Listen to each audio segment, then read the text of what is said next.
اعوذ باللہ من الشیطان الرجیم بسم اللہ الرحمن الرحیم۔ اب اس کے بعد جو دوسرا سوال میرے پاس یہاں موجود ہے وہ یہ ہے کہ اللہ کی نعمت عقل، اس کے استعمال کے حوالے سے دین نے اس کی کیا حدود معین کی ہے، اور اسی کے ساتھ ہم دوسرے سوال کو بھی لے لیتے ہیں کہ خدا کو پہچاننے میں انسان کی عقل کا کیا کوئی کردار ہونا چاہیے یا نہیں ہونا چاہیے۔ آف کورس ہونا چاہیے۔ اگر آپ مجھے بتائیے کہ اگر ایک شخص جو ہے وہ پاگل ہے اور مجنون ہے تو کیا اس سے کسی چیز کا تقاضا کیا جا سکتا ہے؟ یعنی آپ ودن اسلام میں بھی اگر آپ بات کریں کہ بھئی ماں باپ مسلمان تھے، وہ بچہ جو ہے پاگل پیدا ہوا اور پاگل ہی بڑا ہوا، کیا آپ اسے نماز مانگیں گے، روزہ مانگیں گے، کیا مانگیں گے؟ جو مجنون ہوتا ہے اس کے اوپر کوئی تکلیف شرعی نہیں آتی ہے۔ اور اگر ایک مجنون ہے، فرض کیجئے کہ وہ کسی ایسے ماں باپ کے گھر میں پیدا ہوا ہے کہ جو ایتھیسٹ ہیں، جو خدا کو مانتے ہی نہیں ہیں، مگر جو اس کے گھر میں بچہ پیدا ہوا ہے، آپ اس کی مذمت کریں گے یا اس کے ماں باپ کی مذمت کریں گے؟ اگر آپ اس کے ماں باپ کی مذمت کر رہے ہیں کہ یار یہ تو خدا کو نہیں مانتا، تو کس وجہ سے آپ اس کی مذمت کر رہے ہیں؟ اس لیے کہ ان کے پاس عقل موجود ہے اور اس کا استعمال نہیں کر رہے ہیں۔ اس بچے کو چونکہ آپ قابل مذمت نہیں سمجھتے تو اس کے پیچھے وجہ یہ ہے کہ اس کے پاس تو عقل ہی نہیں ہے۔ تو اگر آپ غور کریں تو یہ خود مثال جو ہے وہ سمجھانے کے لیے بہت کافی ہے۔ ماں باپ ہیں، اولاد ہے، اولاد کے پاس عقل نہیں ہے تو آپ کہتے ہیں کہ ٹھیک ہے اس کا تو کیس چھوڑو، اس لیے کہ اس کے پاس تو بیچارے کے پاس عقل نہیں ہے۔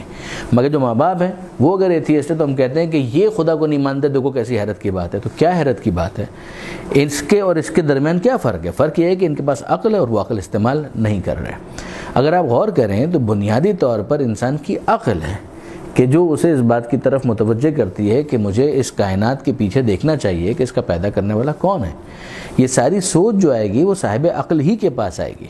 اگر آپ دیکھیں تو قرآن مجید کے اندر پروردگار عالم نے، یعنی آپ خاص ہم دین کے کانٹیکس کے اندر دیکھیں تو پروردگار عالم نے سورہ ملک کے اندر یہ بات ارشاد فرمائی ہے کہ جب بھی ان کو جہنم میں ڈالا جائے گا، جب کسی گروہ کو کلما القی فیہا فوج سألہم خزنتہا، جب کسی گروہ کو جہنم کے اندر ڈالا جائے گا تو جو خازن جہنم ہے، یعنی جہنم کا گیٹ کیپر یا واچ مین آپ کہہ لیجئے، وہ فرشتہ، وہ ان سے سوال کرے گا الم یاتکم نذیر، کہ کیا تمہارے پاس کوئی ڈرانے والا نہیں آیا تھا؟ تو وہ کہیں گے آیا تو تھا، لو کننا نسمع، اگر ہم اس کی بات کو سن لیتے، اگر ہم سننے والے ہوتے، او ناقلو، یا کم سے کم عقل استعمال کرنے والے ہوتے، تو ما کننا فی اصحاب السعیر، تو آج ہم جہنم کی آگ کا ایندھن نہ بنتے۔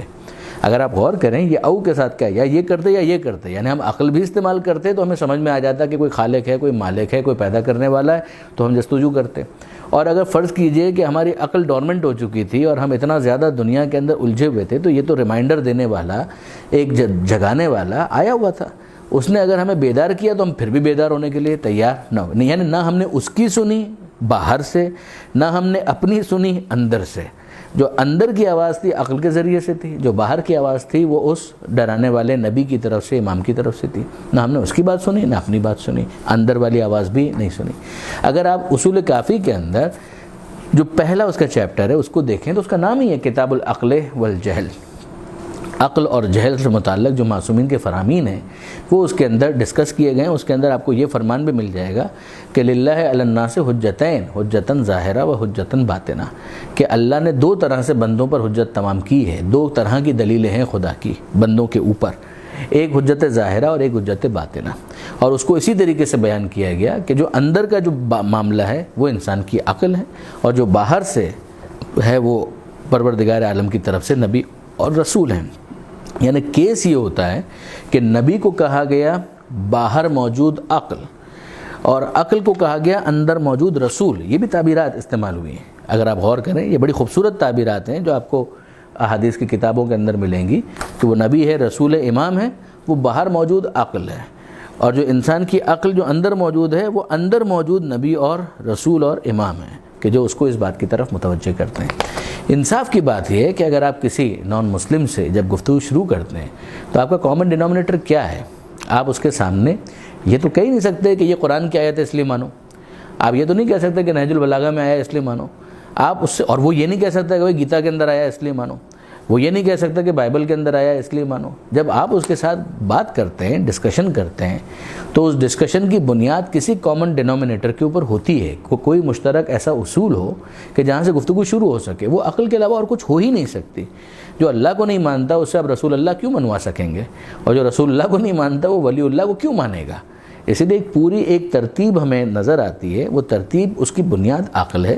ہاں، اس میں کوئی شک نہیں ہے کہ انسان فطری طور پر بھی اس بات کی طرف متوجہ ہوتا ہے، تو فطرت اور عقل پہ کمبینیشن کریٹ کرتی ہیں۔ فطرت کا مطلب ہوتا ہے کہ خود انسان متوجہ ہو جائے، یعنی جس کو کہیں گے ونس اپون اے ٹائم، ایسا موقع آ جاتا ہے کہ انسان جو ہے اچانک توجہ کرنے لگتا ہے کہ یہ ہوا کیا، یہ ہو کیا رہا ہے، کھا رہا ہوں، پی رہا ہوں، باتھ روم جا رہا ہوں، گھر میں بیٹھا ہوا ہوں، کھیل رہا ہوں، کود رہا ہوں، اس کے بعد پھر مر جانا ہے آخر میں، یہ ہوا کیا؟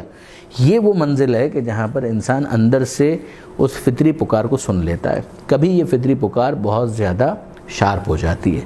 مثلا پروردگار عالم نے قرآن مجید کے اندر اس بات کی طرف متوجہ کیا ہے کہ اذا رکبوا فی الفلک، سورہ عنکبوت کے اندر ہے کہ اذا رکبوا فی الفلک دعوا اللہ مخلصین لہ الدین، کہ جب یہ لوگ کشتی میں سوار ہوتے ہیں تو پورے خلوص کے ساتھ اپنے رب کی طرف متوجہ ہو جاتے ہیں۔ فلما نجاہم الی البر اذا ہم یشرکون، پھر جب اس کے بعد ہم ان کو یعنی خدا ان کو کشتی سے ساحل پر نجات دے دیتا ہے تو پھر کون سا خدا اور کیسا خدا؟ یہ والی جو پوزیشن ہو جاتی ہے اس کو پروردگار نے قرآن مجید کے اندر ڈسکس کیا ہے۔ بنیادی طور پر عقل قرآن مجید کے اہم ترین موضوعات میں سے، بلکہ پروردگار عالم نے اس بات کی مذمت کی ہے کہ یہ لوگ عقل کیوں استعمال نہیں کرتے، افلا تعقلون، یہ عقل کیوں استعمال نہیں کرتے؟ الم تکونوا تعقلون، الم آحد الیکم یا بنی آدم اللہ تعبدوا الشیطان انہ لکم عدو مبین وان اعبدونی ھذا صراط مستقیم ولقد اضل منکم جبلا کثیرا افلم تکونوا تعقلون، کہ کیا تم لوگ عقل استعمال نہیں کرتے تھے؟ شیطان نے تم کو گمراہ کیسے کر دیا؟ یعنی اگر تم عقل استعمال کرنے والے ہوتے تو شیطان کے ٹریپ میں نہ آتے۔ سبسکرائب کیجئے ذکر ٹی وی اور اس علم کے سفر میں ہمارے قدم کے ساتھ قدم ملائیے۔